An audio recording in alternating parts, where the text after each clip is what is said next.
오늘 설교는 우시는 예수님입니다. 한번 따라 하시겠습니다. 우시는 예수님. 우시는 예수님. 오늘은 2009년도 종료주일입니다. 또 4월 첫 주일 성찬주일이기도 합니다. 또 내일부터 한 주간은, 이번 주간은 고난주간입니다. 종료주일은 예수님께서 예루살렘에 입성하신 날입니다. 만왕의 왕께서 겸손하게 나귀를 타고 입성하셨습니다. 그것도 빌린 나귀를 타고 입성하셨습니다. 수많은 사람들이, 수많은 무리들이 종려나무 가지를 들고 예수님을 환영합니다. 호산나 외치며 기뻐합니다. 그때 상황을 성경은 이렇게 기록해 놓았습니다. 마태복음 21장 9절입니다. 앞에서 가고 뒤에서 따르는 무리가 소리질러 가로되 호산나 다윗의 자손이여 찬송하리로다. 주의 이름으로 오시는 이여 가장 높은 곳에서 호산나 하더라. 그렇습니다. 많은 무리들이 예수님 예루살렘 입성하신 모습을 보고 호산나 호산나 다윗의 자손이여 다윗의 자손이여 하고 환영합니다. 모두가 환영하고 모두가 기뻐할 때 예수님은 우셨습니다. 오늘 본문입니다. 누가복음 19장 41절입니다. 가까이 오사 성을 보시며 우시며.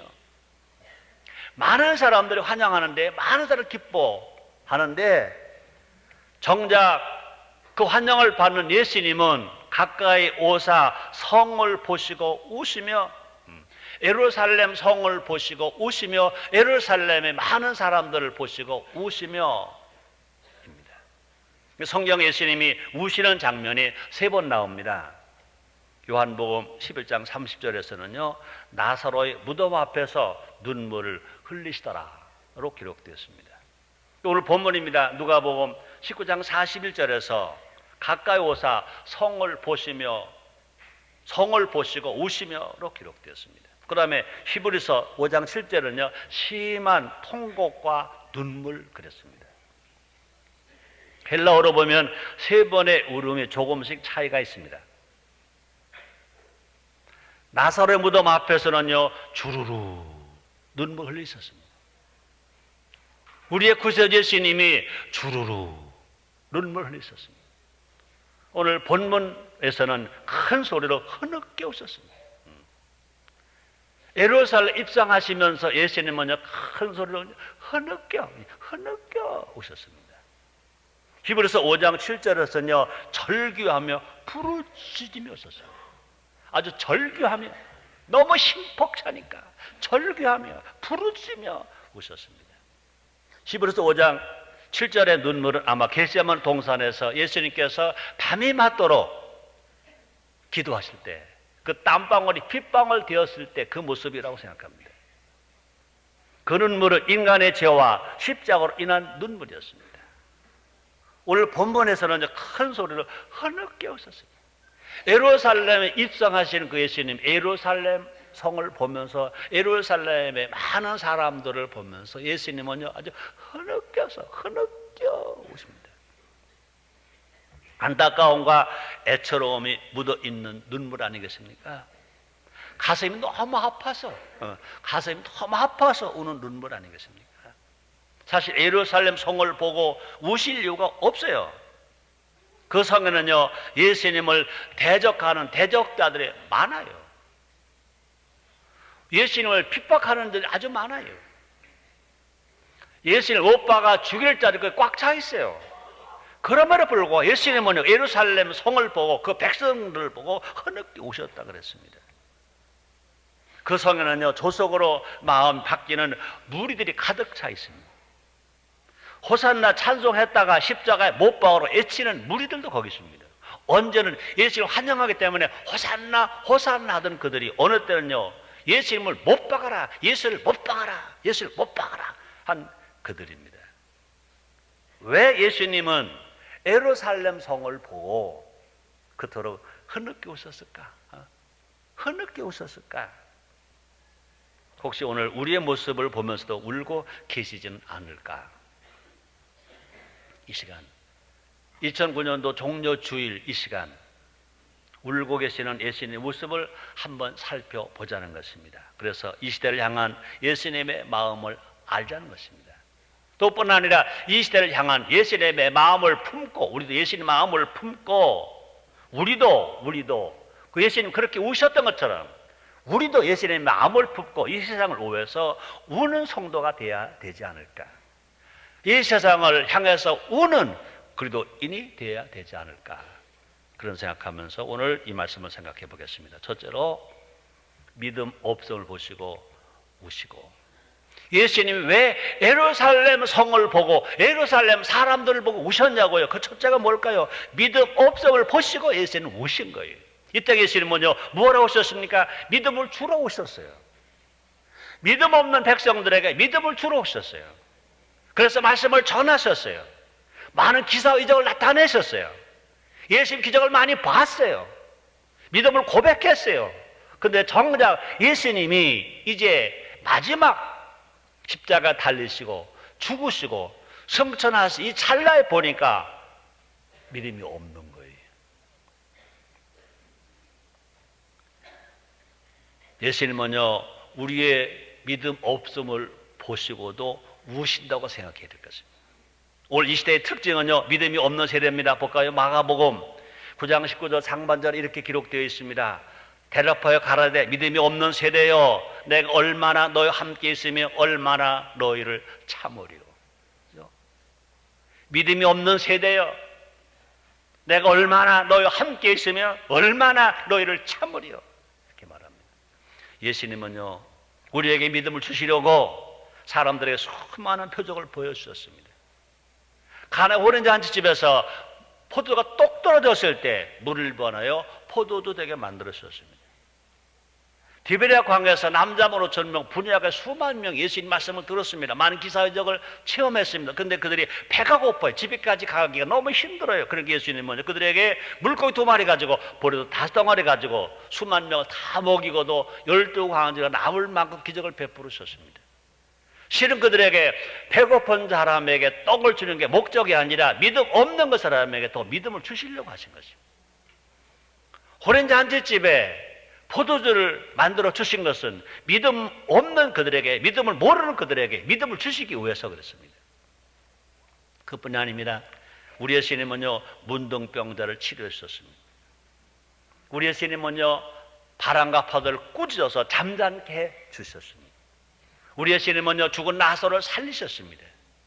나인선 과부의 아들도 살리셨습니다. 믿음을 주시기 위하여 죽은 자로 살려주셨습니다. 또뿐 아니라 우리 예수님은요, 말씀을 들려주셨습니다. 말씀을 얼마나 심히느냐, 우리의 영과 혼과 골수를 찔러 쪼개기까지 한다 그랬습니다. 말씀이 선포될 때 사람들은 놀랬다 그랬습니다. 마태복음 22장 33절입니다. 무리가 듣고 그의 가르침에 놀라더라. 많은 사람들이 예수님의 말씀을 전할 때 그 가르침을 듣고 놀라더라 그랬습니다. 또뿐 아니라 표적도 보고 말씀도 들었지만 안타까운 것은 기적을 체험했으면서도 표적을 보았으면서도 말씀을 들었으면서도 믿음이 없다는 겁니다. 믿음이 없다는 겁니다. 우리도 생각해 봐야 됩니다. 우리는요, 교회 와서 많은 기적을 체험한 사람이 있습니다. 병을 치료받은 사람도 있고, 깨어진 가정이 회복된 가정도 있고, 안 되는 사업이 된 가정도 있고, 많은 기적을 체험했는데 중요한 것은 뭐냐? 정말 믿음은 가졌느냐는 거죠. 정말 지금 예수를 믿는 믿음, 하나님을 믿는 믿음, 하나님 말씀을 믿는 그 믿음, 예수를 원하시는 그 믿음, 구원의 믿음이 있냐는 거죠. 세상 사람 눈치 보느라 하늘 영광을 보지 못하는 일은 없나 이거지요. 요한복음 12장 37절에 이렇게 말씀이 있습니다. 이렇게 많은 표적을 저희 앞에서 행하셨으나 저를 믿지 아니하니. 사람들은요, 우리가 보이지 않는 예수를 믿으면요, 바보래요. 너 좀 어떻게 돈 거 아니냐요. 너 어떻게 그렇게 됐냐 그래요. 그 말을 듣다 보면 아 그런가, 그래서 자꾸 믿음으로 살아가야 우리가 자꾸 피할 때가 있다는 것입니다. 피하는 사람이 있다는 것입니다. 예수님은요, 그런 세대를 보시며 어떡하세요? 눈물 흘리시는 거예요. 많은 기적을 베풀어 줬는데, 많은 말씀을 전해줬는데, 많은 기사회적을 표현해 나타나게 만들어 줬는데, 그들이 정작 믿어야 할 그들이 믿지를 못하는 겁니다. 믿어야 할 예수님 제자들마저도요 믿지를 못하는 것입니다. 그래서 예수님은요 그런 세대를 보고 많은 기적을 베풀어 줬는데도, 많은 하나님 축복을 베풀어 줬는데도, 그걸 체험하고 그것을 자기 것으로 만들고 그것을 다 먹었는데도 믿음은 없다는 것입니다. 우리 예수님은 어제나 오늘이나 영원토록 동일하시다고요. 2000년 전에 예루살렘 성을 보시고 오신 예수님은요 2009년도 종료주일 우리를 보고서, 우리가 사는 인천광역시를 보고, 우리가 사는 대한민국을 보고, 기독교 신자가 25%, 1200만 신자가 있다고 하는 우리를 보고도 예수님은 혹시 우시지 않는가? 기회를 주셨는데도 기회를 잡지 않음에 흐느끼 오신다는 겁니다. 그래서 표준 세번역 성경 누가복음 14장 44절 하반절 이렇게 번역되어 있습니다. 이것은 하나님께서 너희를 찾아오신 때를 내가 알지 못했기 때문이다. 이것은 하나님께서 너희를 찾아오신 때를 내가 알지 못했기 때문이다. 하나님께서 우리를 찾아오셨는데 우리가 몰라본다는 겁니다. 알지 못한다는 겁니다. 우리는요, 우리 하나님 주신 기적은 원하면서, 축복은 원하면서, 정작 하나님이 오셨는데, 예수님 오셨는데 그 예수를 맞이하지 않는다는 겁니다. 제가 어느 때 설교하면 그런 얘기 했습니다. 어린 아기에게 엄마는 좋아요. 왜 좋아요? 엄마에게 젖이 있어요. 엄마에게 젖이 있다고요. 근데 어린아이 엄마에게 젖만 갖고 엄마는 싫어. 그러면 되겠어요? 어리석은 사람들은요 엄마에게 젖만 달래. 엄마 젖만 줘. 젖만 줘. 귀찮게 좀 하지 말고 젖만 줘. 젖만 줘. 똑같은 거. 하나님 기적만 주세요. 복만 주세요. 치료만 주세요. 안병 치료해 주시고요. 가난한 자들과 물러가게 해주시고요. 북한에 없게 만들어 주시고요. 주세요. 그런데 하나님은 싫어요. 귀찮아요. 힘들어요. 그런 건 아닌가? 하나님을 믿는 믿음이 우리 하나님이 주신 것을 찾는 것이 아니라 하나님을 찾는 거예요.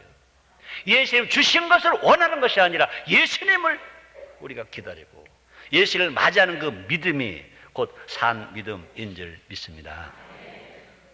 우리는 예수님으로 하여금 또 우시게 해서는 안 된다는 겁니다. 믿음 없음이 아니라 믿음 넘치는 세대가 되어야 된다는 것입니다. 우리 모두가 다 믿음 없는 사람 되지 마시고 믿음이 넘치는 우리 모두가 됩시다. 우리 하나님 제일 기뻐하시는 게 뭐냐고요? 믿음이야. 히브리서 기자가 말합니다. 믿음이 없이는 하나님을 기쁘시게 못하나니 그가 계신 것과 그를 찾는 자에게 상 주시는 이 신을 믿어야 할지니라 그랬습니다. 우리가 정말 그리스도인이면, 하나님의 아들이면, 예수님의 신부들이라면 우리 하나님 제일 원하시는 것이 뭐냐? 예수님 제일 원하시는 것이 뭐냐? 믿음입니다. 그러므로 우리 예수님 항상 제자들에게 책망할 때 뭐 있었습니다. 이 믿음이 약한 자들은, 믿음이 없는 세대에 그러죠. 우리 하나님, 우리 예수님 제일 기뻐하실 때 언제입니까? 믿음이 있을 때입니다. 네 믿음이 너를 구원하셨느니라 그래요. 네 믿음대로 될지어다 그래요. 믿음으로 구원받고 믿음으로 치료받고 우리가 믿음에서 하나님 기쁘시게 하고 예수를 기쁘시게 하며 살아갈 수 있습니다. 우리가 예수님 원대로 받은 은혜가 너무 많아요. 구원 받았죠. 성장 받았죠. 치료 받았죠. 축복을 받았죠. 근데 중요한 것은 뭐냐? 그 예수님은 믿는 믿음이 있어야 돼요. 하나님을 믿는 믿음이 있어야 돼요. 믿음이 없으면 지금 우리를 보시고 우신다는 것입니다. 우리는요 보고 믿는 자가 아니라 보지 않고도 믿는 자가 되었어요. 얼마나 감사합니까? 예수님 우리 약속하셨잖아요. 요한복음 11장 40절입니다. 예수께서 가라사대 내 말이 내가 믿으면 하나님의 영광을 보리라 하지 아니하였느냐 그랬습니다. 나사로가 죽었습니다. 죽으니 나흘 되었습니다. 무대에 묻혔습니다. 냄새가 납니다. 예수님께서 나사로를 사랑하시니까 하나님 영광을 보게 하시려고 나사로 무덤에 가셨습니다. 마르다에게 말합니다. 돌 옮겨 놓으라 그랬습니다. 네, 오라버니 나사로를 내가 지금 살릴 것이다. 돌 옮겨 놓으라 그랬습니다. 마라가 대답합니다. 예수님, 오라버니 죽은 나흘 되어 썩어서 냄새가 납니다. 예수님 다시 오실 때, 재림하실 때 우리 오라버니가 부활할 것은 믿지만 지금은 그러나 예수님 뭐라 말씀하십니까? 믿음은요, 우리가 산 믿음은요, 과거에 있었다 그게 아닙니다. 앞으로 있을 것이다 그게 아닙니다. 산 믿음은 뭐냐? 지금 믿는 겁니다. 지금 내 오라버니가 지금 무덤에서 묻혀서 죽어서 나흘 되고 썩어서 냄새가 나지만 내가 내 오라버니 살리기 위해서 돌 옮겨 놓으라 하는데 넌 왜 그것을 의심하느냐? 너 지금 기적이 일어난다. 네가 믿을 때, 지금 믿을 때 내 오라버니가 살아나서 하나 영광 돌릴 수 있다 말합니다. 다시 읽어드립니다. 예수께서 대답하여 예수께서 가라사대 내 말이 네가 믿으면 예수님이 하신 말을 지금 마르다 마리아 내가 지금 믿으면 하나님의 영광을 보리라. 네 오라버니 죽었지만 썩어서 냄새가 나지만 죽은 지 나흘 됐지만 살아나리라. 영광을 보리라 하지 아니하느냐 그랬습니다. 그가 이제 믿음 없던 그 믿음 다시 회복이 되어서 과거의 믿음이 아니라 미래의 믿음이 아니라 지금 현실의 믿음을 회복해서 돌을 옮겨 놓았습니다. 그 무덤을 향해서 썩어서 냄새나는 그 무덤, 죽은 지 나흘 되어서 나사로가 묻혀있는 그 무덤을 향해서 예수님이 명령하십니다. 나사로야 나오라. 그러니까 죽은 나사로가 수건을 동여맨 채로 나오게 된 것입니다. 무엇을 보고 마리아와 마르다가 그 현실, 그 지금 기적이라는 믿음을 보고 예수님이 나사로를 나오게 만들어 주셨습니다. 세상이 아무리 어려워도 믿으면 하나님의 영광을 봅니다. 우리의 삶이 아무리 고되어도 믿으면 하나님의 기적을 봅니다. 핵과 미사일이 위협이 있어도 우리가 정말로 하나님을 믿으면 하나님이 기적을 베풀어 주시고 역사에 주실 것입니다. 어떤 환경 가운데서요 우리는 예수를 믿어야 됩니다. 지금은 위기가 아니라 믿음이 있는 사람에게는 하나님의 기회인 것입니다. 우리는 절대로 추락하지 않고 날아오는 인생의 힘을 믿어야 될 것입니다. 우리는 추락하는 인생이 아니에요. 날아가는 인생이죠. 요한 악망하는 자에게 샘을 주신다고 그랬습니다. 독수리 창고 날아간다고 그랬잖아요. 우리는 추락하는 인생이 아니에요. 우리가 믿음을 날아갑니다. 날개가 있는 새는 날아갈 수 있습니다. 대한민국, 우리나라 하나님께서 보호하시는 나라임을 믿어야 됩니다. 애국가 있잖아요.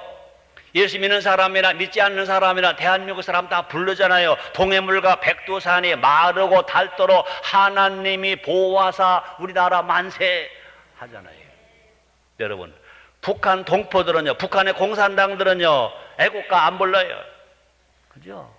동해물과 백두산이 마르고 닳도록 하나님 보호하사 우리나라 만세 안 불러요. 우리에게는요 믿음의 증거가 있어요. 따랐다. 우리에게 믿음의 증거가 있다. 그게 뭐죠? 우리는 기도하잖아요. 여러분, 믿음이 없으면 기도 못해요. 믿는 자만이 기도합니다. 여러분, 혹시 두렵습니까? 혹시 경제적 압박 때문에 삶이 너무 고달프십니까? 북한의 핵과 미사일로 인해서 염려가 됩니까? 걱정하지 마세요. 믿음으로 기도하면 해결이 됩니다. 새벽을 깨워 기도하면 하나님 응답해 주십니다. 우리 주님 말씀하십니다. 나를 새벽에 찾는 자가 나를 만날 것이니라 그러셨습니다. 힘들다고 하면서도요 기도하지 않는다면요 그 믿음이 없는 사람이에요.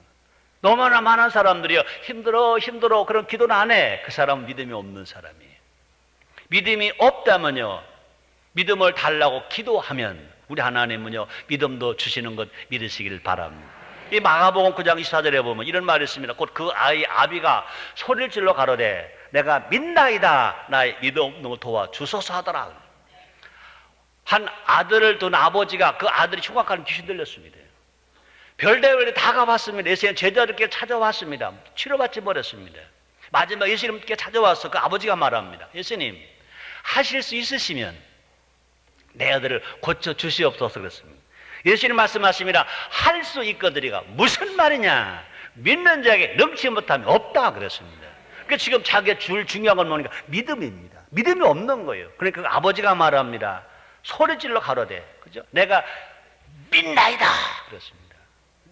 내가 믿나이다. 그런데 내가 지금 내 힘으로 못 믿어요. 내가 믿기는 믿습니다. 그러니까 나의 믿음 없는 도와주소서 하니까 그 고백을 들으시고 즉시 흉악한 귀신이 쫓겨나가게 하시고 그 아들을 치료하셔서 건강한 아들로 삼아 주신 줄 믿습니다. 우리가 믿음의 기도를 드리면 더러운 귀신도 쫓겨나가요. 믿음의 기도를 드리면 각종 문제가 해결돼요. 그러므로 마가복음 16장 17절 18절에 말씀하십니다. 너희가 내 이름으로 귀신을 쫓아내며 세방을 말하며 뱀을 집으며 무슨 독을 마실지 해를 받지 아니하며 병든 사람에게 손을 얹은 즉 나으리라 하시더라. 우리가 믿음으로 기도드리면 우리의 삶에 하나님의 승리가 찬란히 빛날 수 있습니다. 그래서 요한일서 5장 4절입니다. 이렇게 기록되었습니다. 대저 하나님께로서 난 자 마라 세상을 이기느니라. 세상을 이기면 이것이니 우리의 믿음이니라. 우리에게 믿음이 있으면 세상을 다 이긴다는 거예요. 우리에게 정말 믿음이 있다면 북한 핵 그까짓 거예요. 우리가 정말 믿음이 있다면 북한이 미사일을 쏘든 대포동을 쏘든 그까짓 거예요. 그까짓 거예요. 그러므로 우리를 사랑하시는 우리 그 하나님께서 우리 예수님께서 우리에게 무엇 길로 원하시냐? 믿음이 길로 원하신다고요. 여러분 예수를 믿고 교회 나와서 기적을 체험하신 분 있으시면 아멘 하겠습니다. 체험한 거 많아요. 저도요 원래 학교 다닐 때 폐병을 앓았어요. 계절이 바뀔 때마다 열이 얼마나 나는지 몰라요. 38도 39도 어느 때는 40도 가까이 막 올라가요. 편도실이 부어요. 밥을 못 먹어 죽도 못 먹어요. 1년에 3번 아주 꼬박꼬박 절기 바뀔 때마다 고생을 했어요. 놀랬죠. 예수를 믿자마자 내가 계절마다 목이 부어서 밥을 못 먹고 죽을 못 먹고 미음을 못 먹었다면요 아마 그것 때문에 설교를 못했을 거 아니에요. 내가 여지껏 목회 31년 하면서 목이 아파서 설교 못하는데 한 번도 없어. 감기 들어서 몸살 나서 설교 못한 한 번도 없어. 왜요? 예수를 믿으니까 치료해 주시더라고요. 중요한 건 뭐냐? 치료받고 나서 그냥 도망가지 말고 문득병 치료받고 그냥 나가지 말고 우리는 어떻게 예수님께 와서 그 믿음을 보여줘야 돼요. 믿음을 보여줘야 돼요. 그러니까 하나님 은혜로 어떻게 해요? 내가 가진 이 믿음 내가 전해야 되잖아요. 이 믿음 나도 전하는 거예요. 사랑 여러분들이요 믿음 없는 자가 되지 마시고 믿음 있는 자가 되시기를 주님으로 축원합니다. 우리가 세상과 다 가지고 있다 하더라도요 우리가 목사가 되고 장로가 되고 집사가 되고 권사가 되고 찬양가 되고 다 한다 하더라도요 우리가 믿음이 없으면 예수님이 우신다고요. 나라 여러분 예수님을 다시 우시게 해드리지 말고 예수님 좋으셔서 막 기뻐하시게 해드리는 우리 모두가 됩시다. 어떻게 하면 돼요? 우리가 믿음이 있으면 주님이 기뻐하세요. 믿음이 있으면 지금도 기적이 일어나요. 두 번째입니다. 예수님이 예루살렘 입장하시면서 왜 우셨을까? 인간들의 욕심을 보시고 우셨어요. 인간들의 욕심을 보고 우셨어요. 성전 앞에서 예루살렘 성 앞에서 예수님이 우신 것은 인간들의 욕심 때문이에요. 예루살렘 성 사람들은요 욕심에 눈이 어두워 있어요. 욕심이 꽉 찼어. 그래서 누가복음 19장 42절 하반절에 보니까 지금 내 눈에 숨기웠도다. 욕심이 들어가면요 아무것도 안 보여요. 욕심이 들어가면 하나님도 안 보인다. 욕심이 들어가면 나라도 안 보인다. 조국도 안 보인다. 욕심이 들어가면요 자기 가족도 안 보인다. 심하게 욕심이 들어가면요 자기도 못 본다. 욕심이 빠지면 어떻게 하나님 봐요. 예수님 말씀하십니다. 마음에 청결한 자는 복이 있나니 하나님을 볼 것이다. 청결이 뭡니까? 욕심 빠지면 청결한 거예요. 근데 너무나 많은 사람 욕심이 꽉 찼어. 그러니까 예루살렘 성에 입성하시면서 예수님이 오신 거예요. 당시 지도자들은요 권력욕에 눈이 멀어 있었어요. 장사하는 사람들은요 탐욕에 눈이 멀어 있어요. 예루살렘 성에 많은 사람들은요 이기주의로 눈멀어 있었어요. 그 결과 그들은요 나라보다 개인이 먼저로 살았어요. 지금도 마찬가지예요. 지도자들이요 국민보다 자기 거 챙기는 걸 먼저 해요. 하나님보다 자기 욕심이 먼저예요. 우리 건강한 신앙이 되기 위해서는요 하나님 먼저, 나라 먼저, 교회 먼저, 너 먼저, 그리고 나가 되어야 될 줄 믿습니다. 당시 욕심에 눈먼 인간의 모습을 잘 보여준 것은 그 당시에 성전이었습니다. 사람들은요 성전을 강도의 궁열로 만들어 버렸습니다. 이렇게 말합니다. 누가복음 19장 46절입니다. 저에게 이르시되 예수님이 하신 말씀이 있습니다. 기록된 바 내 집은 기도하는 집이 되리라 하였거늘 너희는 강도의 궁열을 만들었더라 하시니라. 성전은 기도하는 집인데, 예배하는 집인데 거기서 장사꾼 소굴로 만들었다는 것입니다. 거룩해야 할 성전에 장사하는 사람들로 꽉 차 있습니다. 양이나 염소 돈을 바꾸면서 폭리를 취합니다. 먼데도 제사를 지내러 오는 사람들이 돈을 가지고 옵니다. 근데 이제 성전에 와서 이제 양이나 염소를, 짐승을 사서 제물로 바쳐야 됩니다. 근데 그들에게 너무 폭리라는 겁니다. 너무 비싸게 받는 겁니다. 또뿐 아니라 분명 흠 없는 짐승을 내놓아야 하는데 흠 있는 짐승, 아주 사용하지 못할 것, 쓰지도 못할 것들을 갖다 놓고 비싸게 팝니다.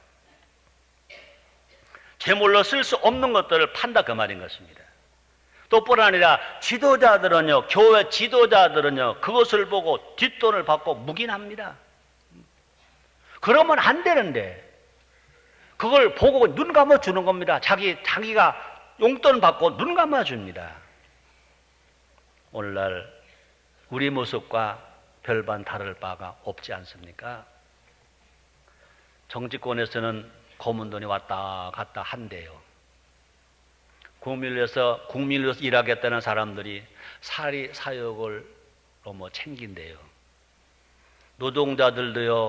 노동자대로요 회사가 죽든 망하든 자기 욕심만 챙긴대요. 성전에서 이 말 하기 참 싫지만 계속 나오니까 텔레비전 방송 틀을 때마다 성상납, 성매매, 장 무슨 자의 말들이 그냥 뉴스에 꽉 찼어. 그렇게 많이 떠들어대야 할 뉴스인지 나는 모르겠어요. 국민의 혈세가 누수되고 있어요. 특히 장애자 어려운 사람들 도와주라고 모아놓은 돈을 가지고 어떤 젊은 여자가 구청 직원이 20억 원을 꿀꺽 했어요. 그거는 빙산의 일각이래. 현 정부가 어려운 이 위기를 탈출하기 위해서 20조 원을 내놓고 있어요. 우린 기도해야 합니다. 그런 것들이 정말 어렵고 고통당하는 사람에게 그대로 전달되어야지. 수도관이 헐어서 수도 파이프가 빠져서 수원지에서 보낸 물은 많은데 각 가정에서 받아먹는 물이 없어서 쫄쫄쫄한 것처럼 그런 일은 안 생기려는지. 북한 핵이나 미사일에 대해서 너무 경각심이 부족한 거 아닙니까? 한국교회가 교단 교파를 초월해서 일어나서 기도해야 될 거 아닙니까? 북한은 핵을 폐기하라.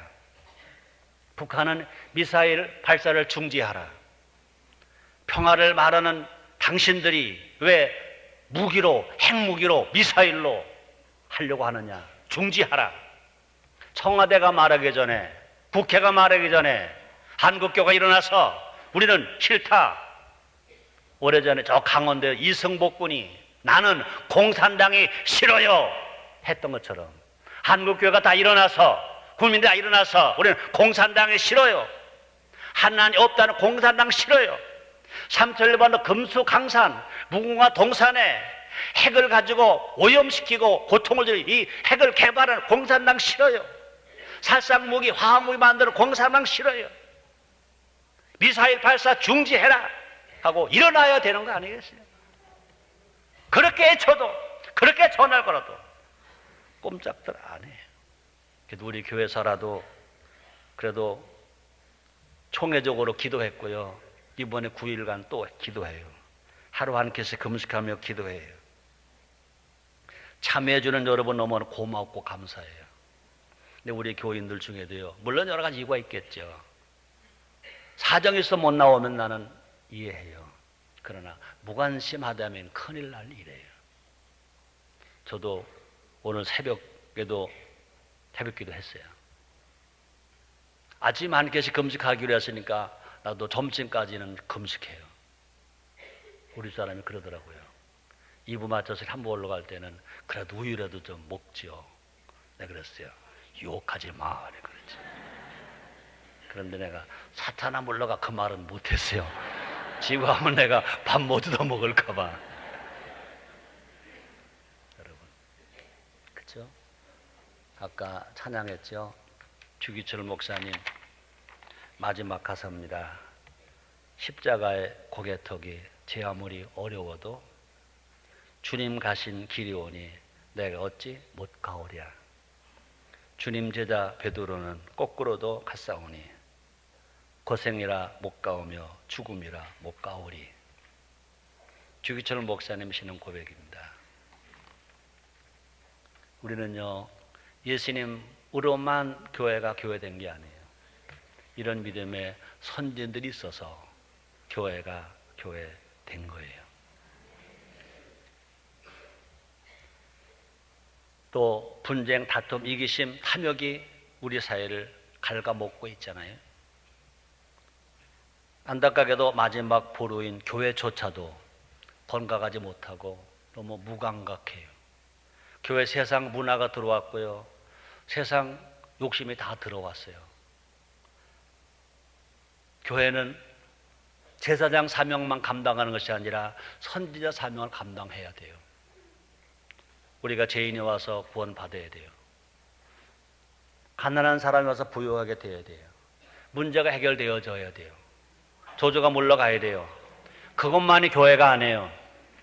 바르게 살지 못했을 때 바르게 살아야 된다고 선지자 사명을 가지고 지적해주고 고쳐주는 것이 교회의 사명인 줄 믿습니다.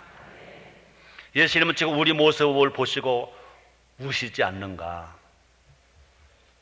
우리 생각해 봐야 됩니다. 우리 너무 안일하지 않아요? 아직도 욕심을 다 부르지 못하고 있어요. 어떻게 되겠지 하는 생각으로만 사람들이 생각을 해요. 흥청망청과 편안함에 사로잡혀서 아직도 주께로 돌아오지 못하고 욕심을 부리고 있다는 거죠. 지금은 뭐 할 때냐고요? 돌이킬 때예요. 지금 우리가 뭐 할 때냐고요? 울어야 할 때예요. 우리가 그동안 무관심한 것 회개하고 통회하고 울어야 되고요. 그동안 욕심 부린 것 회개하며 울어야 되고요. 탐욕의 눈이 어두워서 하나님 멀리한 것, 그죠? 탐욕의 눈이 어두워서 주의를 멀리한 것, 예배를 멀리한 것, 하나님 멀리한 것, 이거 회개하며 울어야 되죠. 돈 벌 욕심 때문에 예배 등한히 한 것, 이것도 우리가 돌이키고 울 때죠. 따라합다. 우리 모두 울자. 울자. 우리나라와 우리의 자녀들을 위해서 울어야 돼요. 우리 대한민국이 우리 나라잖아요. 우선들 위해서 울어야 되죠. 그래서 누가복음 23장 28절 이렇게 말합니다. 예수께서 돌이켜 그들을 향하여 가라사대 예루살렘의 딸들아. 여기 딸은 뭐로 성도를 가리킵니다. 예루살렘의 딸들아, 대한민국의 성도들아, 나를 위하여 울지 말고. 예수님 말씀하십니다. 예수님 위해서 울지 말고 너희와 너희 자녀를 위하여 울라. 너가 잘못 산 거 회개하며 울어라. 너희 자손을 위해서 울어라. 그 말입니다.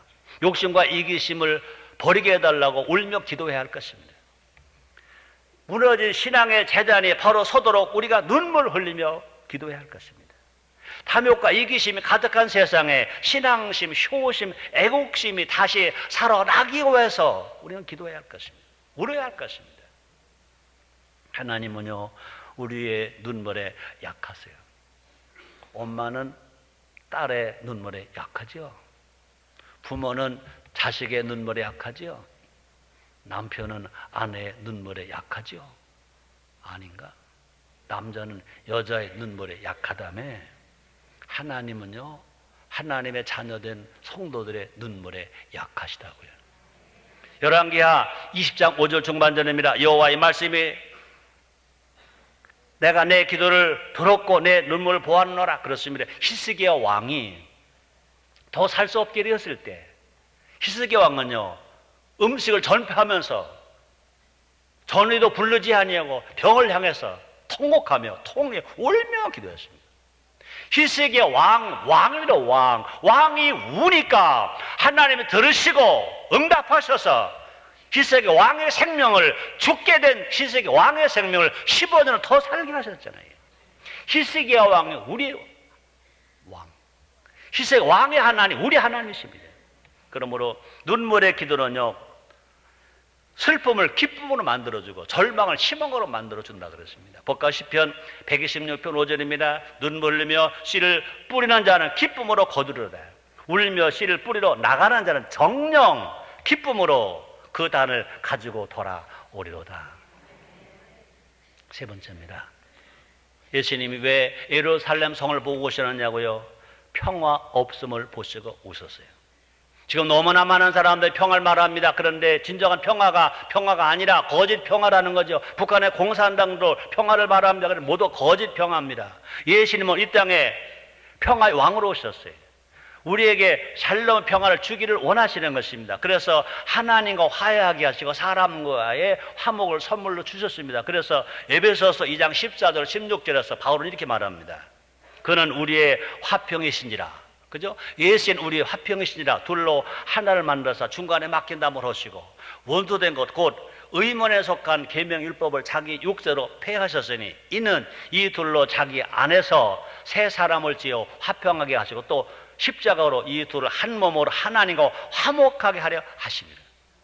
하나님과 화해하게 하시고 사람들과 화목하게 하시고 하모니하게 하시고 예수님이 그렇게 죽으셨다는 것입니다. 안타깝게도 세상은요 예수님의 평화를 몰라요. 누가복음 19장 42절입니다. 가라사대 너도 오늘날 평화에 관한 일을 알았다면 좋을 뻔하였거니와 지금 네 눈에 숨기었도다 그랬습니다.